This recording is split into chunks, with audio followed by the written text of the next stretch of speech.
সমাজের অধিকার আদায় করে নেওয়ার সময় আজকে সমস্ত দলপতি গোসাই পাগল সাধু বুদ্ধিজীবী সাধারণ মানুষ এই যে মানুষ যে ভয়ভীত হয়ে রয়েছে, আমরা এসআইআর সিএর সরলীকরণের দাবিতে হাজার হাজার মানুষ মিছিল করে রানী রাসমণিতে পদযাত্রা করব, রানী রাসমণিতে গিয়ে বার্তা দেব।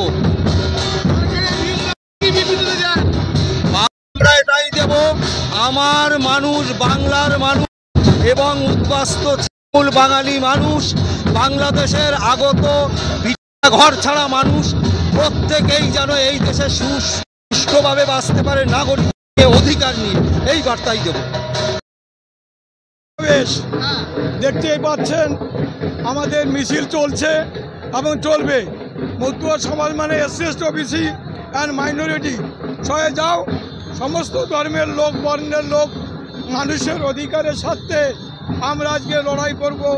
সেই লড়াইয়ে আমাদের আগামী দিনে যাতে ভারতবর্ষের এবং বিশেষ করে বাংলার মানুষ যাতে পথ দেখতে পারে, আমরা চাই আগে মানুষ হও, পরে কর্ম করো, ধর্মনীতি শেখো, সমাজনীতি শেখো, রাজনীতি শেখো, অর্থনীতি শেখো, তারপরে আমরা আগামী দিন এই সমাজকে এবং জাতিকে শিক্ষা স্বাস্থ্যহীন জাতি হয়ে লড়াই করে মানুষের অধিকার প্রতিষ্ঠা করতে।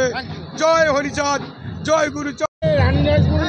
যে মিছিল দেখা হয়েছে এসআইআর সিএর সম্বন্ধে কি বলবেন, যে এত মানুষের সমাগম এবং মতুয়া সমাজের সব মানুষ এখানে উপস্থিত হয়েছে?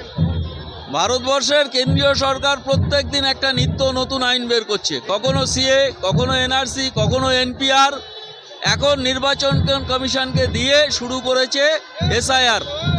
আমরা এসআইআরের বিপক্ষে নই, কিন্তু ভারতবর্ষের এখনও রেল লাইনের ধারে, বড় রাস্তার ধারে, সরকারি জায়গায় যারা বসবাস করছে তাদের কাছে উপযুক্ত ডকুমেন্টস হয়নি, এবং যে 12টি ডকুমেন্টস চাইছে তা মতুয়া সমাজের সেই সব মানুষদের পক্ষে নেওয়া অত্যন্ত কঠিন ব্যাপার।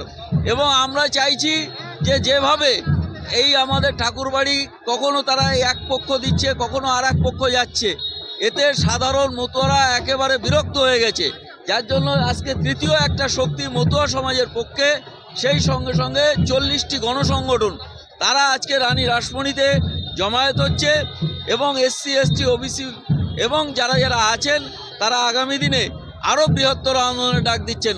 আজকে তো শুধু ট্রেলার দেখছেন, এখনও পুরো ফিল্ম বাকি, সামনের দিন আপনারা দেখতে পাবেন। আমার নাম মনোজ ঠিকাদার, আমি মতুয়া সমাজের একজন সৈনিক।